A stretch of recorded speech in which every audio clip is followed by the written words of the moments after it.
नमस्ते दोस्तों, मैं डॉक्टर महेश चौधरी हमारे YouTube चैनल निरामयी वसुधा में आपका स्वागत करता हूं। दोस्तों, आज हम घी के बारे में चर्चा करेंगे। घी, जिसे मराठी में तूप कहते हैं और संस्कृत में घृत कहते हैं, ये घी का हमारे जीवन में अनन्य साधारण महत्व है, जिसकी चर्चा हम आगे करेंगे। दोस्तों, पहले घी के बारे में शास्त्र में क्या कहा है वो देखते हैं। शास्त्र में कहा है, शस्तम धी स्मृति मेधाग्नि बलायु शुक्रम चक्षुषाम बालरुद्ध प्रजाकांति सौकुमार्य स्वरार्थिनाम शतक्षीण परिसस्पर्श स्त्राग्नि अम्लपित्तात्मनाम वातपित्त विषोन्माद शोषा लक्ष्मी ज्वरापहम स्नेहानाम उत्तरम शीतम वयसा स्थापनम परम सहस्त्र वीर्यम विधिर्विघृतम कर्म सहस्त्रकृतम। ऐसा घृत के बारे में कहा है। तो ये घी जो है, अभी मैं आपको डिटेल में बताता हूँ।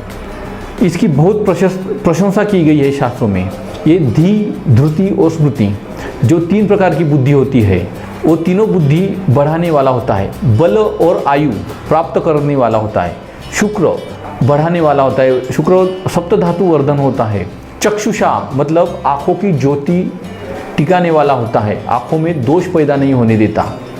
जो लोग नित्य सेवन करते हैं, लाइफ टाइम सेवन करते हैं, उनको कभी ऐनक नहीं लगती, उनका कभी आँखों का नंबर नहीं बढ़ता है और वो दीर्घायु बने रहते हैं।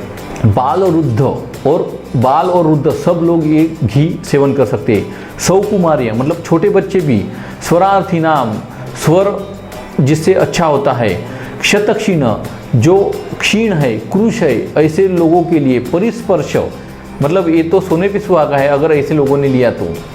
वात पित्त विष उन्माद शोष ज्वर, इन सब रोगों को हरने वाला ऐसा ये घी है। स्नेहानाम उत्तमम, जो चार प्रकार के स्नेह बताए गए हैं, चारों में श्रेष्ठ घृत बताया गया है।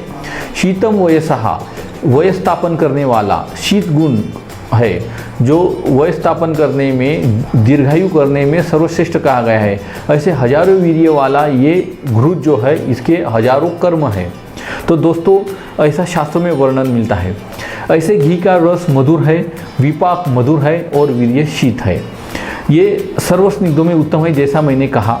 और यही घृत योगवायी है, मतलब आप जिस चीज़ में इसको डाल दोगे उसके गुण ये घृत ग्रहण कर लेता है। इसलिए आयुर्वेद के बहुत सारे दवाओं में घृत का इस्तेमाल किया जाता है। ऐसा घी चिर तरुण रहने के लिए, मतलब जवानी ज़्यादा दिन टिकाने के लिए भी बहुत कारगर साबित हुआ है, जिसे आयुर्वेद में उत्कृष्ट रसायन कहा गया है।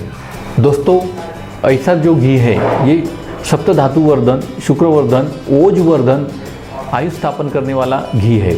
आचार्य चार्वाक ने घृत के बारे में कहा है, ऋणम कृत्वा घृतम पिबेत, ऋणम कृत्वा घृतम पिबेत भस्मीभूत से शिरस्य पुनर्गतः कुतः। मतलब लोन लीजिए, ऋण कीजिए, लेकिन घृत खाइए, क्योंकि ये भस्मीभूत होने वाला, नष्ट होने वाला शरीर किसने देखा है, बाद में मिले ना मिले। रीबर्थ किसने देखा है, पुनर्जन्म किसने देखा है। इसलिए इसी जन्म में आप बहुत सारा घी खाइए। अभी ये चीज़ मैं इसलिए बताऊं कि ऑक्सफोर्ड यूनिवर्सिटी में उनके संशोधन में ऐसा मालूम हुआ है कि ये जो घी, पहले उन्होंने कहा था कि कोलेस्ट्रॉल बढ़ाता है।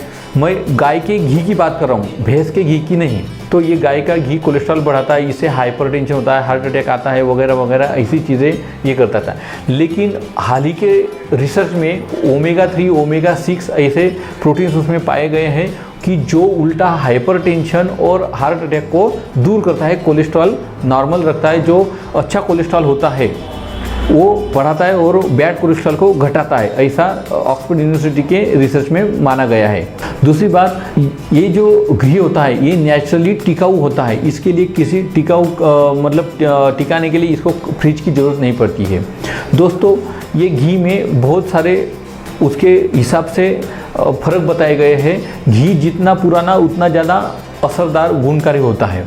जैसे कि 1 साल तक पुराना घृत जो होता है, जिसे हम फ्रेश घृत कह सकते हैं, 1 से 10 साल तक घृत को हम पुराण घृत कह सकते हैं। 11 साल से 100 साल तक घृत को हम प्रपुराण घृत कह सकते हैं। 101 साल से 110 साल तक जो पुराना घृत होता है उसको कुंभसर्पी कह सकते हैं, और 110 साल के आगे हजारों सालों तक जो घृत होता है उसे महाघृत महासर्पी कह सकते हैं।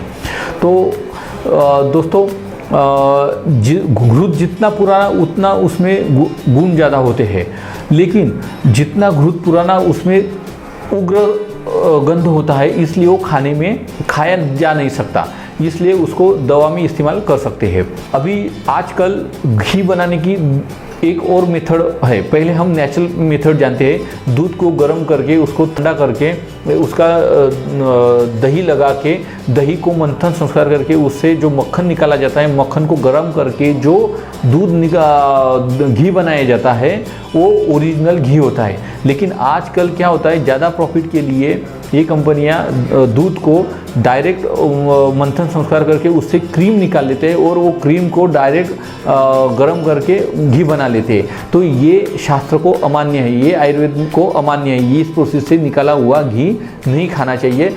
तो जो घी के मैंने आपको गुणधर्म बताए वो आपको प्राप्त नहीं होंगे। यही फ़र्क है कि मैं आपको घी के गुणधर्म बताऊंगा, आप कंपनी मेड बनाया हुआ जो शॉर्टकट मेथड से घी बनाया गया है वो अगर आप खाएंगे तो आपको मनोवांछित फल नहीं प्राप्त कर सकेंगे आप। इसलिए घर से बनाए हुए दही के साय से निकाला हुआ मक्खन से बना हुआ घृत जो आप खाएंगे उसी से ही आपको मनोवांछित फल मिलेगा। दूसरी बात यह है कि घी को कभी भी कॉपर के आर्टिकल्स में भगोनों में नहीं रखना चाहिए, नहीं तो ये विरुद्ध गुण होने की वजह से इसमें विष पैदा हो सकता है, विष होता है, इसलिए कॉपर में घी को कभी नहीं रखना चाहिए। या फिर दूध से बने कोई भी पदार्थ कॉपर के इसमें नहीं रखने चाहिए। गाय के मैं जो चीज़ें कह रहा हूँ वो गाय के घी के बारे में है, और सब घृतों में गाय का घी ही श्रेष्ठ कहा गया है, और ये योगवाही भी होता है जैसा कि मैंने आपको बताया। और ये तूप में CLA कॉन्जुगेटेड लिनोलिक एसिड होता है, रुमेनिक एसिड होता है, इसकी वजह से हार्ट अटैक और धमनी काठिन्य जैसी बीमारी से हम दूर रह सकते हैं। और एक कहा है घृतम आयुष्यः, देखो घृतम आयुष्यः मतलब घृत ही आयुष्य है, घृत ही जीवन है, यहाँ तक हमारे शास्त्रों में घृत के बारे में कहा गया है। इसलिए दोस्तों हर रोज़ कम से कम 2 से 3 चमचे घर में बने हुए देसी गाय के दूध से बना हुआ देसी गाय का ओरिजिनल घी खाते रहिए और अपनी लाइफ बढ़ाते रहिए, और मरते दम तक अच्छी खुशहाल ज़िंदगी, फुल्ली हेल्थफुल लाइफ आप जिए।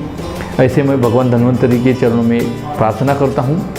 और एक बात कहना चाहूँगा कि शास्त्रों में घृताभ्यक्तम ही यंत्रः ऐसा कहा गया है, मतलब चिकित्सक लोग जो यंत्र इस्तेमाल करते हैं चिकित्सा के वक्त, अगर उसको घृत से आलिप्त किया जाए तो उसमें बहुत अच्छे रिजल्ट मिलते हैं, जैसे कि हम हमारी चिकित्सा पद्धति में घृत का हमेशा इस्तेमाल करते हैं। दोस्तों हमारा ये वीडियो आपको कैसा लगा हमें ज़रूर लिखिए। हमारे YouTube चैनल निरामयी वसुधा को सब्सक्राइब कीजिए, अपने दोस्तों के साथ शेयर कीजिए, लाइक कीजिए, लाइक करना मत भूलिए, और सबसे बड़ी बात बेल आइकन दबाइए ताकि हम आपके लाइफ के बारे में जो महत्वपूर्ण जानकारी हमारे YouTube चैनल पे जैसे ही अपलोड करेंगे इसका इंटीमेशन आपको मिलता रहे। धन्यवाद।